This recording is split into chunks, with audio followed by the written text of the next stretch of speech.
Good evening, Vancouver. Welcome back to Canucks After Dark. It is Monday. It is April 7th. And it's pretty much over, unfortunately. Another mediocre week for the Vancouver Canucks. Another, just the one win the Minnesota Wild needed after losing 4 in a row. And the Canucks are essentially 1 point away from being eliminated, if I remember correctly. So it's over. There's too many games left. They would have to win all of them, which they have shown they cannot do. They would need the Wild to lose all of them, which is possible. But really a disappointing season after everything that's gone on, right? Some of these earlier years where they missed the playoffs that we knew they were going to miss the playoffs, they were, there was there were these highlights here and there, right? Like there was some good things that, like we can see the progress going through, but this year felt a little different with JT Miller and all the Pettersson stuff and Hughes stuff, all that stuff. But we'll get into all that. As always, joined by Canuck Clay. How are we doing today, Clay? Too sad to say anything now, Parker. No, yeah. Not only did we have to get our 10 points, which is probably impossible the way we're playing. Not only can Minnesota only get 1 point, which is unlikely, but don't forget there's a team in the Calgary Flames that we still have to finish ahead of, and they are finishing off the San Jose Sharks as we are recording. So, yes, you and I have been talking for the last 3 weeks that we knew that this day was coming. It just didn't feel right. It didn't look right as soon as St. Louis got on their horses. And so, yes, we can break it down. We can talk about what we're going to be talking about in the off season. But that reality is that's where we are right now. But at least you and I are together talking about exactly how we're feeling. Same sort of feeling we've had every year except last year at this time. Yeah, last year we got to do this a little bit later. Yeah. About a month later than now. And at the very least, it's good that this day took until April to come, and it wasn't a January conversation as we've sort of seen in the past, or March or February. But yeah, it's unfortunate, and the team just didn't have what it took this year. And they put themselves behind the 8 ball from essentially day one, right? I think back to that very first game of the year that I was at, and I was fired up. The Canucks had this big lead, and they didn't blow any leads late last year. So this is going to be a cakewalk, and they blow that lead to Calgary and lose that game in overtime. And then the season just sort of continued the same way for the majority of it. They hung around that wild card spot for a good chunk of the year. They fell below the line, got above the line a little bit, to the point where 3-4 weeks ago, we were looking at a game against Calgary again and saying, this is the biggest game of the year because this is the team we're going to be battling. And then St. Louis just came in and ran the table and took that spot away, and finally got their first loss in like 3 weeks today to Winnipeg. So, this team, frankly, the way they played, didn't deserve to be here. And there's a lot of questions going into next year, right? Like who's going to turn it around? Who's going to lead this team out of this hole? What's the goaltending situation going to look like? What's the coaching situation going to look like? So many things that we don't know. And, as we dive into the off season for the next 6 months, essentially, till this team plays another meaningful hockey game, there's a lot of questions that are going to have to get answered. Yes, Fangirl, thank you for being a loyal member of Canucks After Dark for 33 months.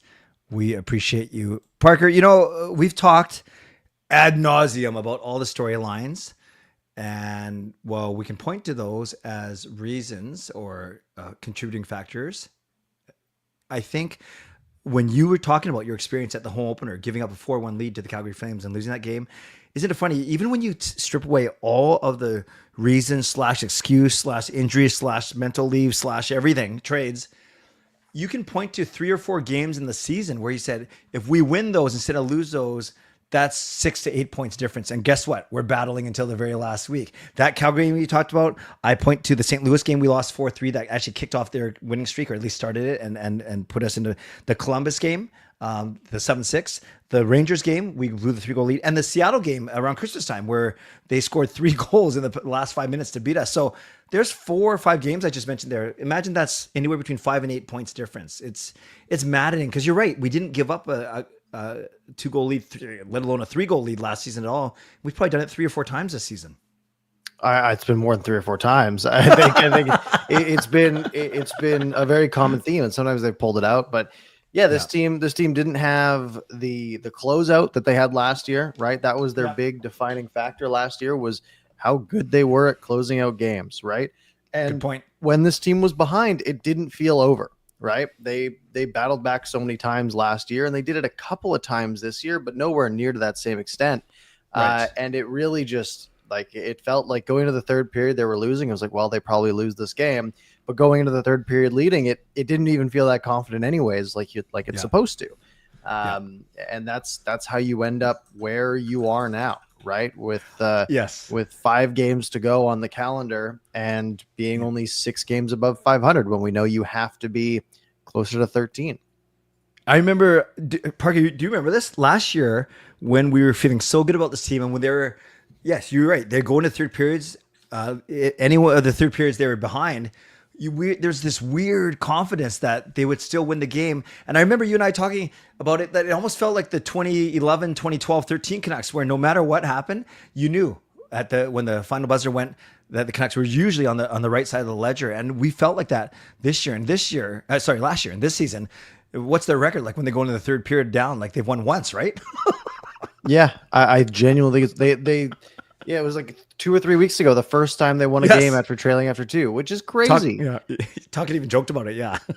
Yeah. Which, hey, maybe that's on him.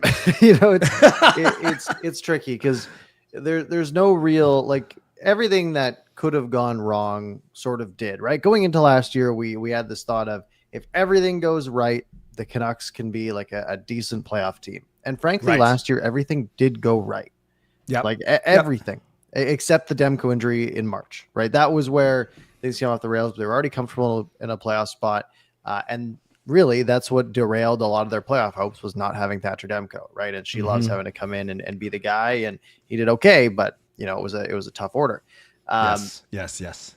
And then coming into this year, our thought was, well, everything would have to go wrong for them to not make it. And really, everything did, right? Yeah. Demko didn't come back on time, and then was injured again, right?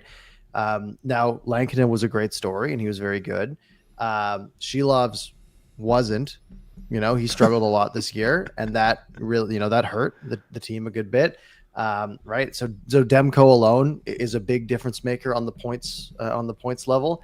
Quinn Hughes was fantastic this year, but he got hurt for a good chunk of games. Elias Pettersson couldn't produce for the first 55 games of the season.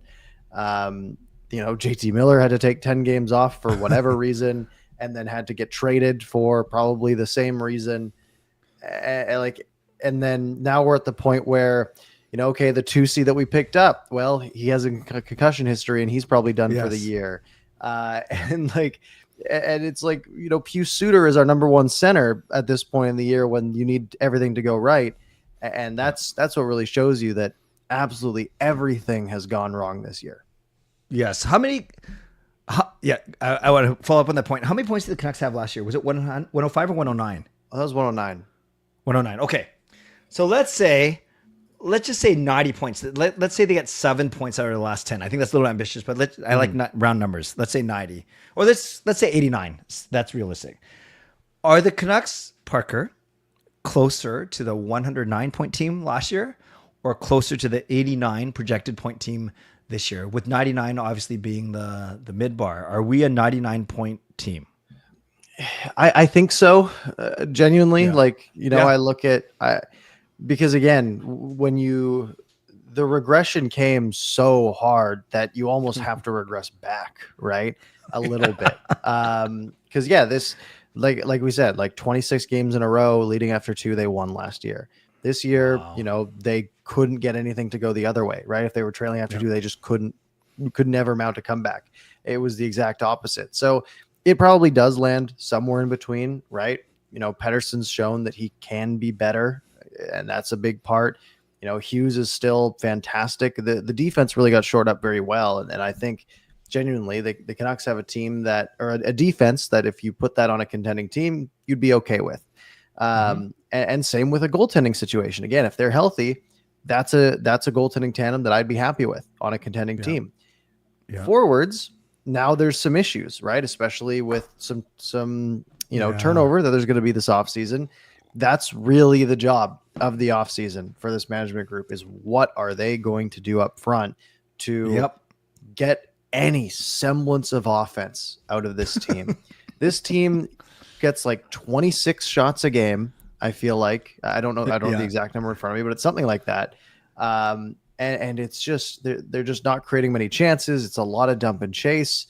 Goals for wise, like you look at the contenders, right? You look at Toronto and Winnipeg and Tampa and Washington and Dallas and Colorado.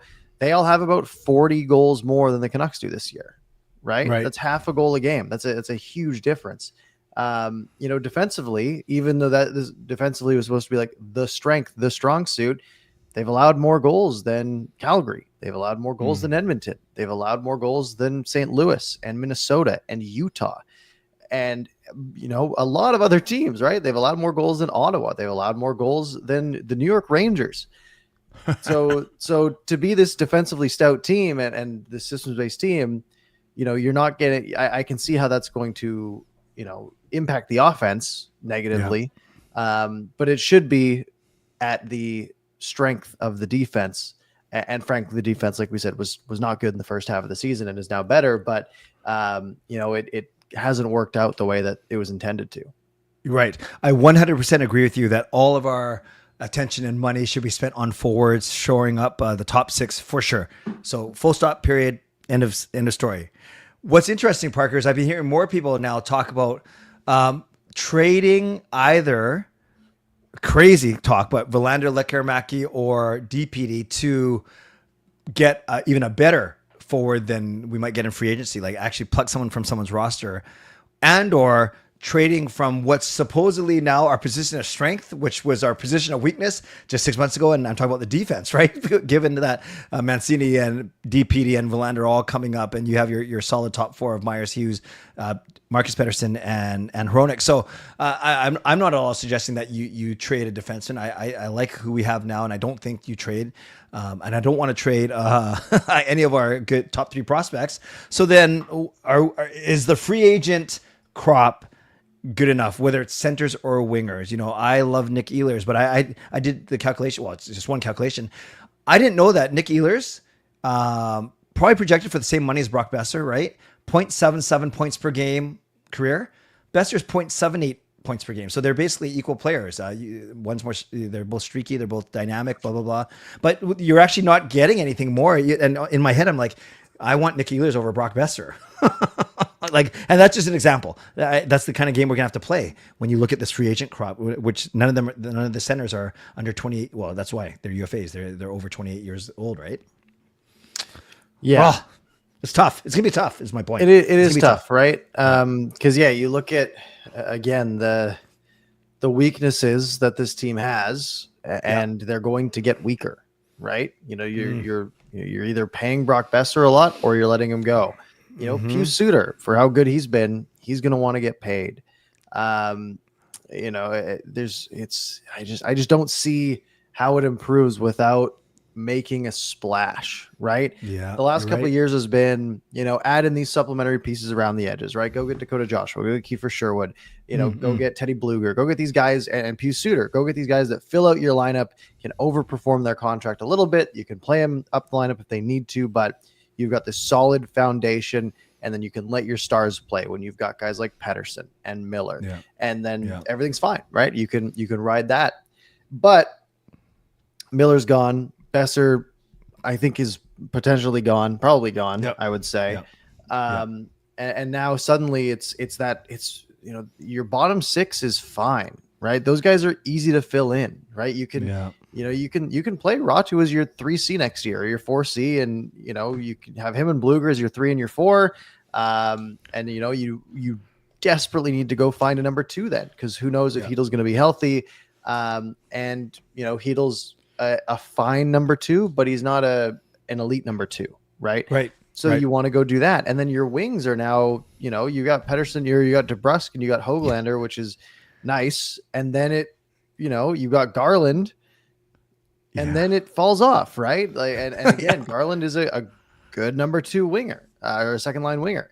DeBrusque can be on your first line. I mean, Höglander, I'm hoping can be, but there's a lot of that top end of the forward group is just so lacking right now. Yes.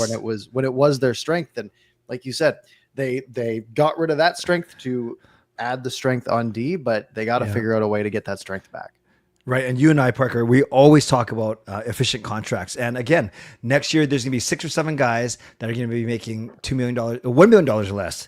PD, Mancini, and Verlander, then Carlson and Oman. So those 5 guys will all make under $1 million. Atirachi probably likely. So there's 6. Lekkerimäki, 7. So I've just named 7 guys who make $1 million or less. And then you have efficient contracts. Sherwood's coming back for 1 more year, 1.5. Bluger, 1.8. I think those are steals. Then you look at Joshua. I'm not so hot about 3.25, and then it goes up and up and up. My point is, there's a lot of money. There's a lot of money that the Canucks are going to have to play, especially if they don't re-sign Besser. So I'm really curious to see, you're right, make a splash. And if the splash isn't there in free agency, then you're right, you got to get creative. So I really think, I don't know, like I kind of have these Benning vibes right now. Not that I equate Alvin to Benning, but this right now on April 7th is the same feel that we've had all the Benning years, right? Except up until last year, which wasn't a Benning year, and the bubble year, which was kind of a weird one. So, but I'm optimistic in that I think that this management at least has the foresight and at least quite frankly, I was gonna say something else, the guts to try something, kind of make a splash and not be afraid to try and buy or fix their way out of it too. So on one hand, I kind of feel bad that we kind of feel like how it's been every year except last year. On the other hand, I have a small bit of optimism. I know last year's July 1 wasn't great, but I'm still holding up hope. I still am. Yeah, I think, there's not a lot of fantastic names out there, right? Yeah. Like there's some good players, Mitch Marner's the obvious one that stands out, but he's going to get a lot of money. What do you think? Like 12 maybe? Like, yeah, I think he'll make a bit more than PD. Yeah. He's a 100-point player, right? This year. And that's a lot of assists. And frankly, you put that guy with Pettersson and I'm fired up, right? It would be, I know you mentioned that last year. But then it's like, then you have like, Matt Duchene, who has gone back-to-back 1-year, $3 million contracts with Dallas, and they are getting immense value, right? He's a point per game player. He's got 79 points this year on a $3 million contract. And then, you've got like, if you want to fill that 2C with a John Tavares, you can, or Mikhail Granlund, he's a UFA as well. And he's got 63 points this year, but those are older guys, right? Tavares is 34, Granlund is 33. So you're probably, only giving these guys 2-3 year deals, or you're going to have to give them 5 to get them to come here. And then, you're really digging that hole a little bit down the line. Otherwise, you're looking at guys like Brock Nelson, or Claude Giroux. Yeah, you really are, unless you want to, and then your next center really past Marchand, who's also old, is Pius Suter. Okay. So here's what I want to ask you. Cause I went to the game last night with my season ticket partner, Mike, very knowledgeable. Actually reminds me of you in a good way. And not just, and we were talking about Sam Bennett, and he's heard that, although Sam Bennett's going to be very, very, high demand, he's heard from 2 different either websites, podcasts, or insiders that they're picking Sam Bennett to kind of be the one who gets most overpaid. Like people are the one that's that contract. Remember that year, like 2015, where it was Eriksson, Okposo, all those guys that all got like 6-year deals, Lucic, and they all aged poorly. They're picking Sam Bennett as the one free agent from this year's crop whose contract may age poorly, just because, he's been great at 4 Nations. He's been great at Florida, but in Calgary, just okay. And maybe people are going to overpay. So I just wanted your quick take on that. If you kind of agree with that, or he does seem like a prime candidate for it, right? Yeah. The style of game he plays usually doesn't age super well. Right. Very physical, pesky. And, he's 50 points this year, right? Like it's good, but his play style is going to get GMs excited, right? Sure. Like GMs love this guy. So if anyone's going to get overpaid, he's definitely high on that list, because there's going to be guys just like, we just need a guy like this on our team, and they'll go get him. Now, if you can get him at a reasonable number and the market's not, super, super hot, then sure, I'm not picky, right? But I could see it aging poorly if he gets a ton of money. Do you want him? Would you take a flyer on him? For the right, I'd take a flyer on anyone for the right dollar amount, right? I think right, as long as you're getting a reasonable contract, but what are the projections around him? Like, are people saying he's going to get like 6.5, 7? Yeah, exactly. Like, so I'm looking at Daily Faceoff. They're saying 6 times 6.3. Yeah. I don't like 6 years at that. Yeah. I like, look, 6.3 is a number I don't think is crazy, because he'd be your number 2 center. But he's a 40, 50 point guy, right? This is the first time in his career he's hit 50. It's also the most games he's played more games in his rookie This is it. You're right. 81, first 2 seasons. Right. Yes, you're right. You're but still, like, he hasn't played a full season in years. It would concern me a little bit to give him 6 years. At like 3, I'd say sure, maybe. It's still iffy. Right. It's funny. I remember. So drafted 4th overall. So obviously a first round pick, lottery pick, or 4th overall, 2014. So that was the year after Horvat, but the year before. Oh, that was 2 before Jake Virtanen. Awesome.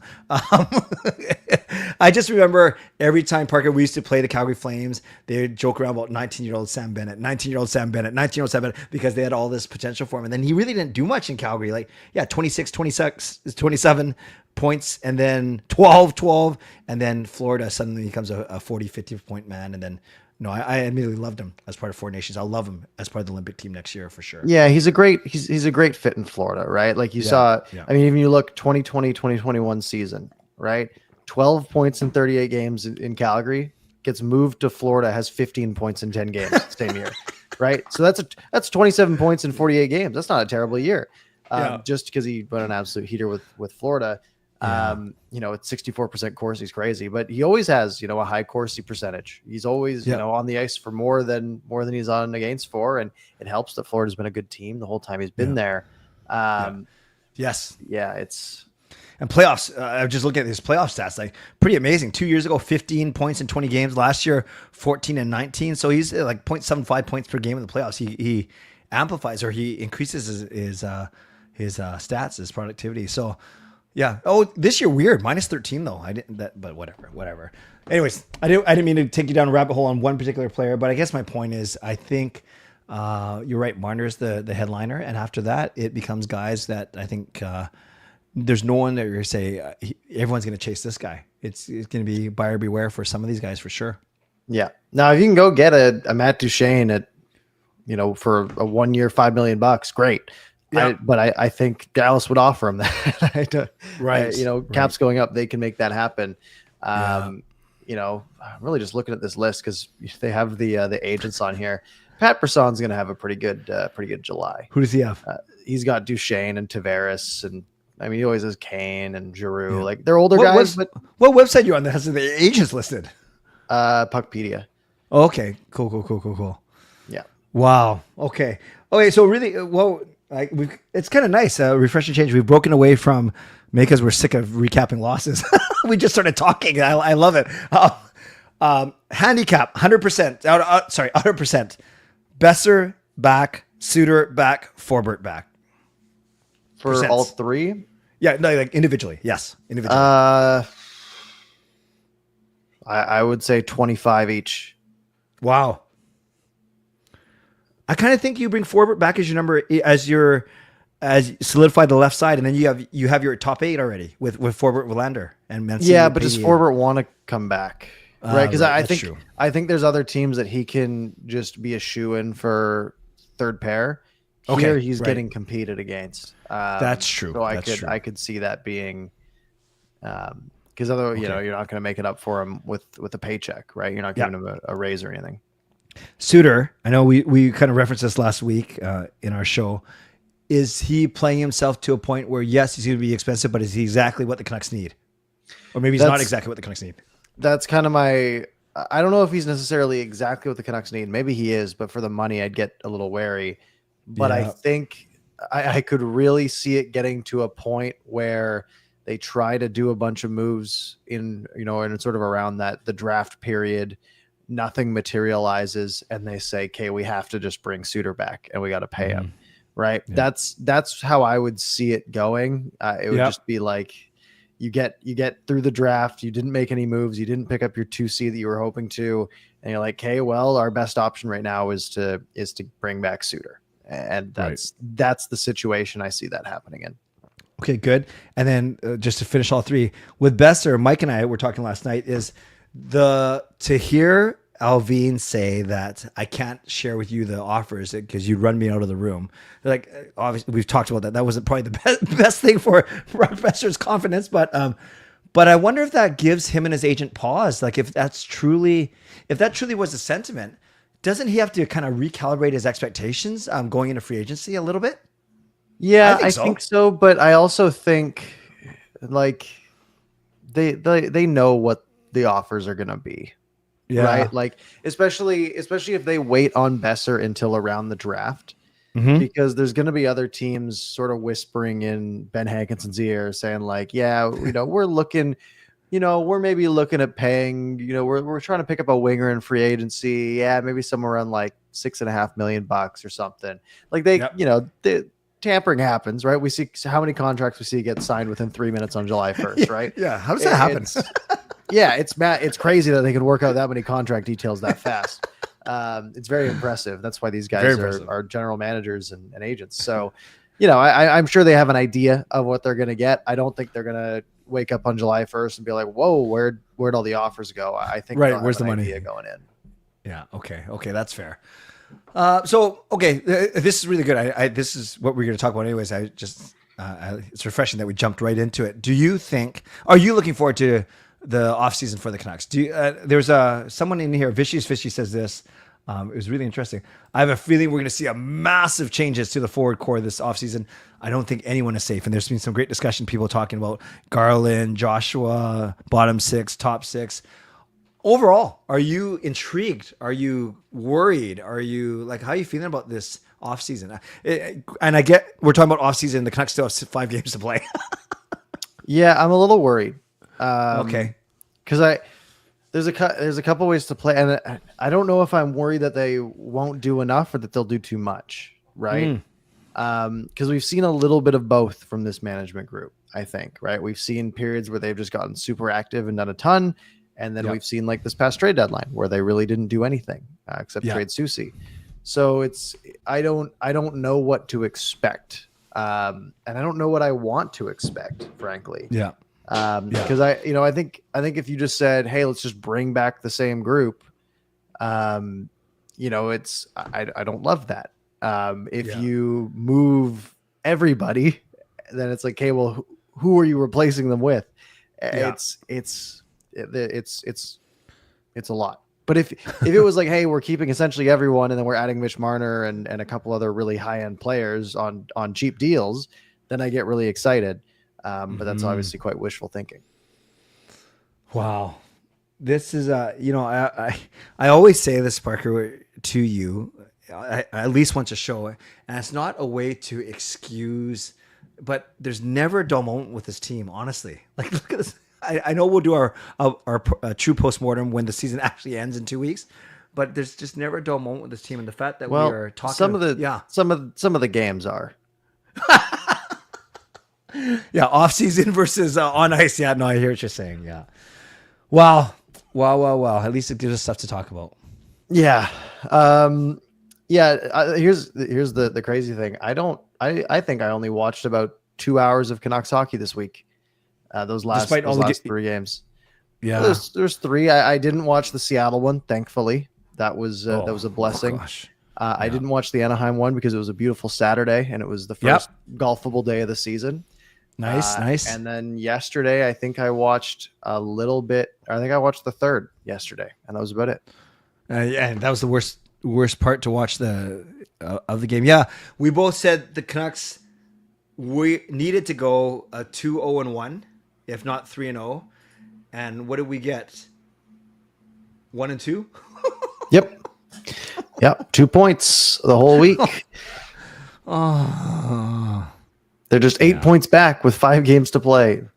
Right. So win out, which the Canucks will do for sure, and Minnesota can't get 2 more points. Oh, easy. That'll happen for sure.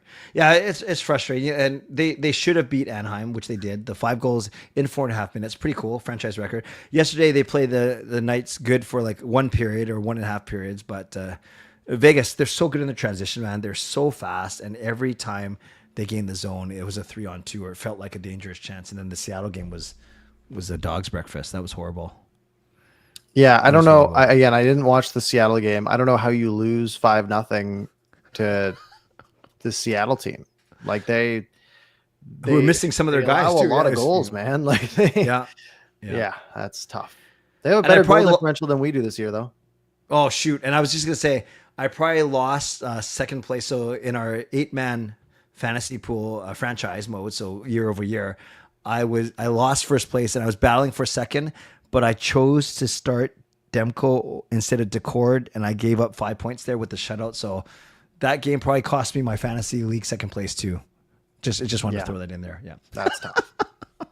Hey, Swervin Irvin says with the $5 donation, thank you, Swervin Irvin. Thank you. He asked you specifically because I think he's sick of talking to me. Big picture: has the franchise been a victim of too many short-term fixes, i.e., perpetually afraid to use the rebuild word? Thank you for the donation, Irvin. Yeah, it's a good question. There was a problem, and frankly, they did a really good job of short-term fixing it last year, right? And because even if you said like, hey, we're gonna do a bunch of short-term fixes, and it's maybe gonna give us a shorter window, but we're gonna become a 109-point team overnight. That's great. That's what you want your rebuild to do, right? You want to turn you into a true contender, 105+ point team, and that's exactly what they got. So it showed that there's multiple paths to getting to where you want to be, right? It's really, you just need to do better at certain things than other teams, whether it's drafting, right? You get really high draft picks, you get a bunch of good guys, and you build the team around that. Or if you're making trades that benefit your team, or you're signing guys in free agency that are, net positives for your team contract wise. And then, you get a coach that works really well with your players, and everything works out really, perfectly. It's a hard way to do it, frankly, right? It doesn't work all the time. But it did. They turned the ship around last year, and it was great. However, there was a lot of luck involved, right? There was the PDO talk last year where this team was shooting at an unreal clip and getting fantastic goaltending, and that wasn't sustainable. And they're getting sort of the opposite this year. And it's, the wheels just sort of came off. However, I don't think that means that you need to dive into a rebuild, because what's the goal of the rebuild?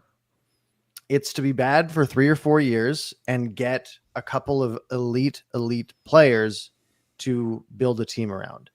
Well, the Canucks didn't get to that really bad level, but they still got Elias Pettersson and Quinn Hughes, right? Yep. And that is, if you were going into a rebuild, you'd be like, man, I'd hope we get players like Quinn Hughes. I hope we get maybe a guy like Elias Pettersson, or maybe, the good version of Elias Pettersson. That's what the rebuild is for. And they didn't really do it, but they sort of ended up with a couple of the pieces that you'd want around that. And then if you're able to go sign a fantastic guy in free agency and get your third piece, then you can, again, build those supplementary pieces around them. So in the past, for sure. I think now they're at the point though, where, you are where you are. Are you really going to sit back for 4 years or maybe 5 or 6 years and go back to that sort of sad level? I don't think they're bad enough to do that, frankly. Right. So you either sit in this puddle of mediocrity, or you try to make more short-term fixes to get yourself back to the level you were at last year. And that's really your only option, because it allows you to try to make that push. And if you fail, you're going to flame out really hard and get to that rebuild stage anyways. Well said. Great answer. And it's funny, Ricky, you may have just got here. We actually just talked about Nick Ehlers for about 5 minutes earlier in the show. And I just brought up the point to Parker and to the viewers that I want Ehlers too. He's my number one target. I think he's going to make the same amount of money as Brock, and I want to try something else. His points, career points per game, 0.77. Brock's .78, so they're pretty much identical, which is pretty cool. Okay, would you? This is interesting. I know we're going to people because I just it's related. I love that. This is such an interesting point. Canucks ceiling is Quinn. He had maxed out his offensive D, struggled on D. Not sure the structure of the Canucks needs an offensive max out Quinn.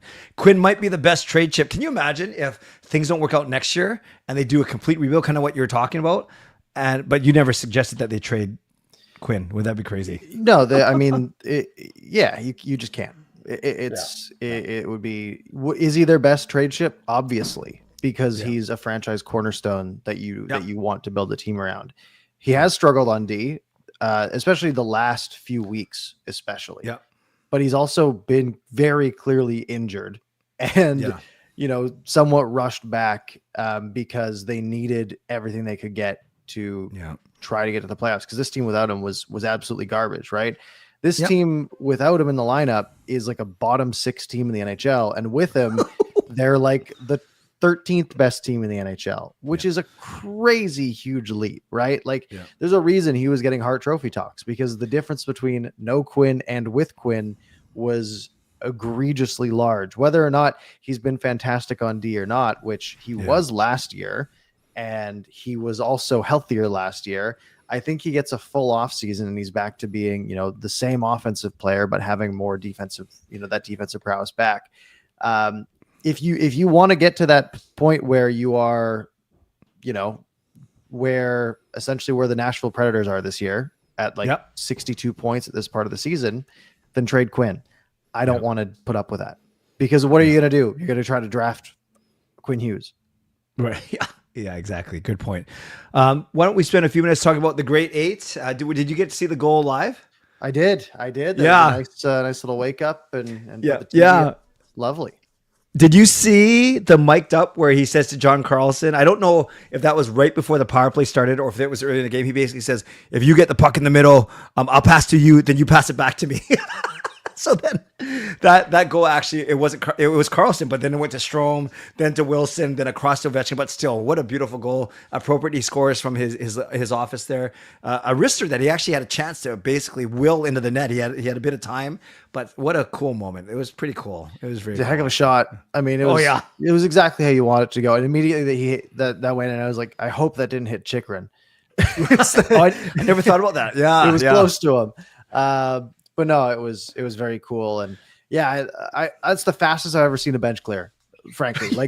I literally he scored and I looked up, I was watching, but then I looked away for half a second. I looked up and the entire team was there immediately, which was awesome. And the fact I didn't really, obviously the ceremony happened right away, which was odd to me. I thought they would wait till the end of the game. But the fact that it was just all right, we're just going to pause for 20 minutes. And then, goalies, I know you're getting rusty and, but we'll get you back out there. It's like an extra intermission. But no, it was cool. It was cool. And then, you're right. I knew that every kind of home team, including Washington, so every arena that was going to host an Ovechkin game over the last 3 weeks of the season, they knew that they were going to show the video tribute. I understand that they had this whole thing set, Bettman, Gretzky, but it was just kind of weird because as soon as it started, I was like, I wonder if they're going to do this quick but as soon as they got going, I said, no, these guys are going to be in for a little bit. But it's nice, Gretzky. I truly think he is happy. I think it was inevitable that this season that it was going to happen or next season. So it's not like he could will it away, but he just kind of had that smile just kind of flaccid to it as he was cheering. That's funny too, because I mean the fact that Ovechkin, he's got 41 goals this year or something dumb. Yeah, and he broke his leg. Remember when he broke his leg? We were talking about. We're like, well, I guess he'll get the record next year. Yes, right? If he, he'll have to push to get the record next year, right? Yeah. But then he came back and scored 1 million goals this year, and it's ridiculous the pace he's been on. It's unreal. And then I'm not sure if you heard, was it Kevin Woodley? Someone on Sportsnet 650 was talking about, I think it was Woodley, that the way Ovechkin's stick is bent, and then he's got a little notch at the end of the heel, at the end of the blade, that when he whips it and one times it, it's like a change up in baseball. You as a goalie, you think you have a glove hand and it's going to come and dip under, or on the blocker side, you think it's going wide and then it curves behind you. Like it's the hardest. Kevin Woodley was saying it's the hardest thing because he talks to goalies across the league. It's the hardest shot to predict because of not only how the curve, but he's got like a little notch at like a 90-degree angled notch at the end of his stick, which is crazy. Then I'm trying to think of Ovechkin a good puck handler. Maybe he doesn't have to be because everyone sets him up all the time. But but like 895 goals, I think there might be something to it. Yeah. You don't have to be that great of a puck handler when it's off your stick that quick. Hey, that definitely gives you a bit of an edge. You think anyone catches him? Like eventually, you think so? Yeah. Like who? Well, we say, all these unbreakable records, they get broken every once in a while, right? Like, right. Yeah. The style of it's not like those old baseball records where a guy, a guy throws 500 strikeouts in a year because he pitched in 94. He started 94 games because that's what they used to do when they weren't blowing their arms out because they were pitching 100 miles an hour. Yeah. And like the goalie records, you don't have a guy starting 73 games a year anymore, right? So those ones are going to be tough. But the goal scoring ones, like you need a lot of goals and a lot of longevity, right? But you need to, which is crazy. You have to essentially play 20 years at a 45 goal pace, which is hard to do, right? But someone will come around and do it, I'm sure. Okay. Eventually. Because that's fair. There's infinite time that way, right? You're gonna have the bionic limbs, and people are gonna be able to play till they're 88. And you're right. I was admittedly, I was short-sighted. I was thinking in my lifetime, it might not happen in our lifetimes, but you're right. Maybe in the year like 3050, some guy's just gonna score 800 goals in a game. Yeah, let alone a season. Yeah, a career. Well, that's pretty cool. But kudos to Ovi, and I know his reputation gotten better over his 20-year career, and I think people are generally very happy for him. So cool moment for sure. For sure. Yeah, I mean, I just love how excited he gets. Right? I mean, you remember when he won the cup, obviously, but just to just dive right at center ice, like that's not what I was expecting from his celebration. Was just a swan dive at the middle of the ice, but sure, that's what you want to do. It was great. It's funny, Rick. Not sure if you were here at the start of the show. We talked about Bennett at length and Ehlers and Swervin Irvin. Another donation. Thank you. $2 more. If save percentage continues to dip, someone can indeed break the all-time goals record. Yeah, goal scores are getting good, and I mean, save percentage is also dipping because shots are way down because of like the shot auditing. That's had a big impact. Interesting, because there's a few shots a game that get taken off that just didn't used to happen. Gotcha. So that hurts. That hurts the goalies. Yeah, for sure. Okay, so let's see. I'm just trying to think of what else happened for the Canucks. Hoglander came back to play, so that was a small story. Someone said, Justin said to me on my show that there's a story out there that they're not going to dress Lekaramaki for the rest of the year. A, they can put him back in Abbotsford to help with their playoff push, and B, it has nothing to do with bonuses or burning a year off his ELC. It has everything to do with not making sure that he's still eligible for the Calder next season, which then in my head I said, well, you got to kind of extrapolate. Does that mean he has a big bonus if he wins the Calder? I'm sure he does. Is it because they don't want to bring I don't know if you heard anything about that or if that makes any sense to you. No, but it does make sense because I think is it what 25 games to still be a rookie? Yeah. So that's where he's at. So I actually kind of like that. It's more than 25 games, so we could play one more game.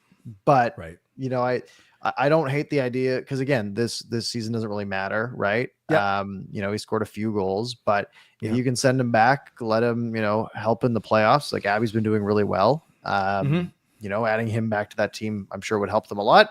And then you can bring him back and see if he can go on a little run next year as power play 2 guy. Maybe he's playing second line wing if things are going really well. That could be a nice bump. I like that idea. Yeah, actually, you're right. Another thing about it, there's no harm because obviously he's burned his first year because he's played 25 games, not 10. Yeah. So that's not an issue whether it's year 1 or year 2 of his contract. So you're right. There's no harm other than him not getting to play with the big boys for 5 games. But who cares? He's had a quarter of a season up here. So, okay, that makes sense. I'm glad we talked that out. By the way, Abbotsford Canucks 13 in a row, 14 in a row now. Yeah, it's pretty sweet. It's impressive. It is impressive, and we have all their guys up with us right now, or a lot of them at least. Yeah, I know. I think Pettersson didn't get papered back, so he's not eligible to play in the playoffs. They're sort of treating him as like hey, you're an NHLer now, right? Like you're just not playing there anymore, even though he could have been eligible. But yeah, they'll get Lekkerimäki back, and I imagine like Carlson maybe. Or I don't know who else, but they'll get a couple guys back. I gotta tell you, watching DPD live, we've seen that speed burst that highlight's been going around. We've seen how physical he can be. We've seen him get hit in the head by Connor's area. Watching him live, I'm very impressed by him. I know he only gets 11, 12 minutes, but he could be not top pairing, but he could be a solid second pairing guy if he develops properly, which would be awesome. It'd be so good. Yeah, he really fits that sort of vibe of just being like, he's got a little bit of fire to him, right? He likes to throw the body around, but he's also quite stable, right? He scored a nice goal, that's one positive from this week. But no, I even if he ends up being like a good third pairing guy, that's a nice to have. But he does have a bit of that upside. I don't really ever see him being a top pairing guy, and he could prove me wrong. That'd be great. But as like a number 4, I think that's it could be a great piece. He was the second round pick in the year we picked Lekkerimäki with the first round pick, correct? I think he was the third round pick. Third round pick, even better. Wow. Yeah. Let me just that's impressive. Check here. That sounds right, actually. It's so hard to search for him. He was 80th overall. Okay. In 2022. Wow. So not a lot of guys around there that have played games, which is, especially as a D-man, that's extra impressive, right? Because usually they take an extra year or two. But he's the, no one 20 in the 20 picks ahead of him essentially has played. Lane Hudson was the closest at 62nd overall. Right. And then it's a bunch of guys that I haven't really heard of yet. Luca Del Beluz, what a name. In Columbus. You okay there? No. Sorry, I skipped a little bit. There's it could be a really nice steal. Yeah. No, that's pretty cool. I know we kind of jumped around a bit without even recapping the 3 games. Not much to recap. Anything else? Storyline you want to talk about before we go to the people over the last few minutes? Yeah, not necessarily. I mean, there's it wasn't an ideal week, obviously. Everything that could have gone wrong did. No, I think we're good to go to the people. All right. One last percentage question. Percentage that Talkie comes back next year. I think it's high. 70. High. Yeah, I'm with you. I still don't know. I still don't know what I want. Yeah. I'm so undecided. I like him. I want him back. I just want more than 24 shots a game. I know. If you're winning, I'm fine with 24 shots a game. But if you're losing and I have to watch you put up 24 shots a game, it's a little miserable. That's fair. All right, here we go. David Lawrence says, here's a question I've been thinking about. Talkett gets blamed for not being offensive enough and too defensive. But what is the problem? Talkett's lack of offense or not so creative for group? Yeah, is this a personnel thing? Partially, but it's also, I think you look at guys like Philip Hedl and Drew O'Connor when like their first couple of games with the team compared to their most recent games with the team. Like they just the creativity is lower. Like they're less willing to go make plays and try to create themselves. And it's just more, getting pucks in deep, playing sort of field position. And it's, I just don't think it's a very creative system. I don't think it's very heavily structured. And when it works, it's suffocating. And when it doesn't work, it's boring. And that's the trade-off. Yeah, I agree with you. I think it's a bit of column A, bit of column B for sure. I do think if the defense is better next year, more consistent as they've tried to build it, then that should lead to a better, a more fulfilled system and a better offense. So we'll see what happens. Fangirl says, which defenseman other than Hughes could win the Norris? I don't think there's any Norris winners in our. Verlander is a Yeah. moonshot, but If you had to pick one, yeah. if I had to pick one, I'd pick the one that I haven't seen play because there's the highest upside.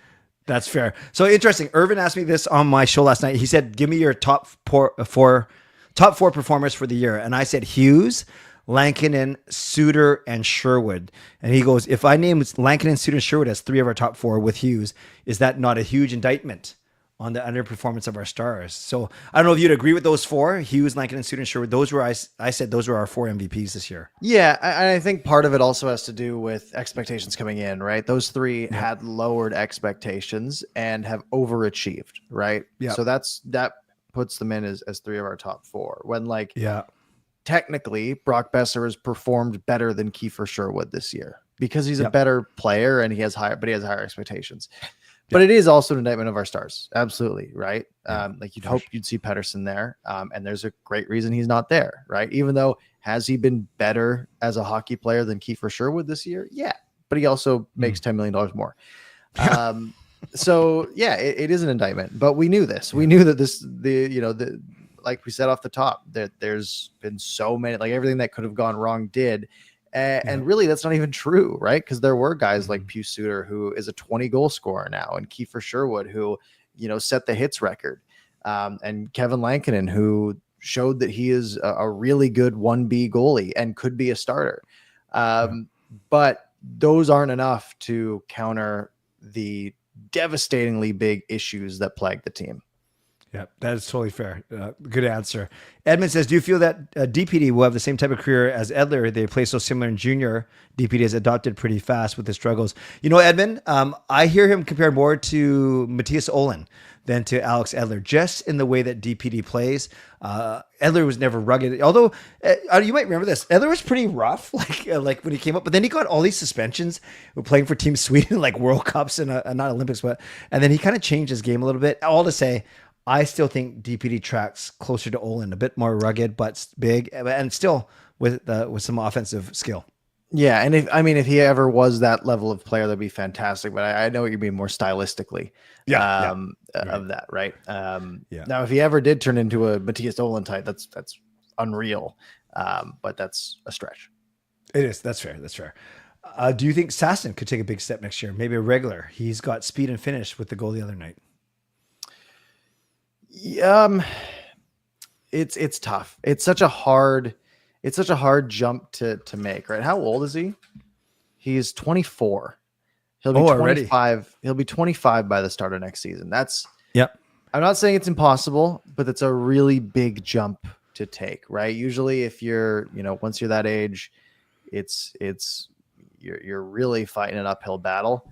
Especially because if you look at like his AHL production, it was very similar to last year, right? Not a huge jump.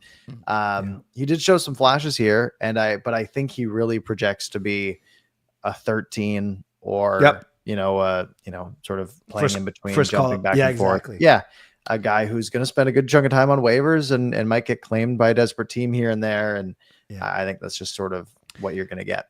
I agree. I think that's a very fair assessment. I completely agree. You know who should make the team though next year? Atu Ratu. He's been great. He's been not the whole season, but the last couple weeks. Yeah, he's been last 2 weeks, starting with the road trip. He's been great. So the question from Edmund is, do you think if developed properly, he can be 15 and 20? I do. He's only 22 years old, which is awesome. We forget when we traded for him, he was only like 19 or 20 from the Islanders. Yeah. And he was always, sort of an upside shot was the goal. Look, can he be a 20 goal scorer? I mean, his current pace right now is like, it's 20, isn't it? 6 goals in 28 games. 6 over 28 times 82. Okay, it's 18. That's speed. That's pretty good, right? He can be. It's there's time. I could definitely see him making the team out of camp next year. Sort of like I said, like him and Blueger is your 3 and 4, and vice versa if you need to. I think is a decent way to round out the bottom of your lineup. But then he has that bit of upside as well that, he progressed this year, right? Last year, 52 points in 72 games in the AHL. This year, 39 points in 41 games. So a point per game player in the AHL. He also doubled his penalty minutes in almost half the games. What a goon. Which I think is great. Yeah, yeah. So, okay, you touched on something there. If Hedl is healthy, big if, are we strong enough, Petey, Hedl, Ratu, Bluger down the middle with spending like 15 to 20 million on wingers? As long as your wingers are good enough. Okay. Like you'd have to have above average wingers for those lines. I think Hedl is a average to below average 2C. I agree. If he's healthy, right? But if you put him with two wingers that are above average second line wingers, right? Like, sort of tweener first to second line wingers, then that's fine, right? It elevates, the center doesn't have to be the best player on a line, right? It's just typically the best players happen to be centers. So that's fine if you want to really invest into wingers. But that's a lot to do, right? There's a lot of money to spend there to make that work. So if that ends up being your center depth for the year, it's fine, but you really have to be making it up on the wings. Yeah. Speaking of free agent talk, just kind of what we led with, Marner 14, Bennett 8, letting all UFAs go, Canucks 6.5 over the cap. This presumably we get these two guys. I think trading Hedl to free up 4.5 makes sense. Of course, who's going to take him? No, this is fine. We can, but who would go to free up the other 2 million? Dakota Joshua. That's who I trade. In this scenario, I'm answering this scenario. I would trade Dakota Joshua. I don't know if I trade Hedl to get Bennett at 8 because I agree. There's probably 7 years attached to that, and that hurts. Right. But to answer his question, I would. The answer is Dakota Joshua. Yeah. No, we like that kind of stuff. By the way, I'm not sure. You saw The Athletic? The Canucks ownership was ranked second worst in the league, only behind Buffalo. Yeah, that sounds right. Yeah. I see Matt saying, when are people in Vancouver going to realize? Yeah, we all know. I don't know if you ever heard about me talking about it, but there you go. Everyone knows. Yeah. Okay, this is pretty good. Why don't you tell everyone what's happening or not happening next week? Yeah, no show next week. So this is our last of the season, technically. Yes. We'll be back 2 weeks from now on the 21st. Easter Monday. Yeah. That will be our closing the book on the season, and we'll figure out what we do from there. We basically did it tonight already, but yeah, we'll close it again. It's I don't know what else to say. Last show of the season is tonight, Monday the 21st. We'll be back. Make sure you subscribe, hit the notification bell. Other than that, I mean, and Irvin's saying drafts are free agency, so we're not done for the off season. We'll probably slow down again in the off season, like we did last year. But draft and free agency, those are especially free agency now. That's going to be, and the draft is they're probably going to make like 6 trades or 0, either or. And free agency is going to be very spicy. So we'll definitely have something going on July 1. Yeah, no, it'll be good. It'll be good. Actually, I think the way the dates, not even the schedule, the dates line up, July 1 is a Tuesday this year. So we can, it is. So we can have our pre-draft show on Monday night, the 30th. Yeah, pre-free agency on Monday night, and then Tuesday, jump on. Yeah. We will make it work. Yeah. So again, as Parker said, no show next week, but we'll be back on Easter Monday to wrap up the season and maybe take some ideas of what you guys might want to see over the summer. As for me, if you're not sick of Canucks talk, I'll do a short show in about 15 minutes if you want to join me there. But other than that, Parker, this was a good show. This kind of just proved that we don't, not that we ever thought this, that we don't have to rely on game recaps. We did it for like 30 seconds today.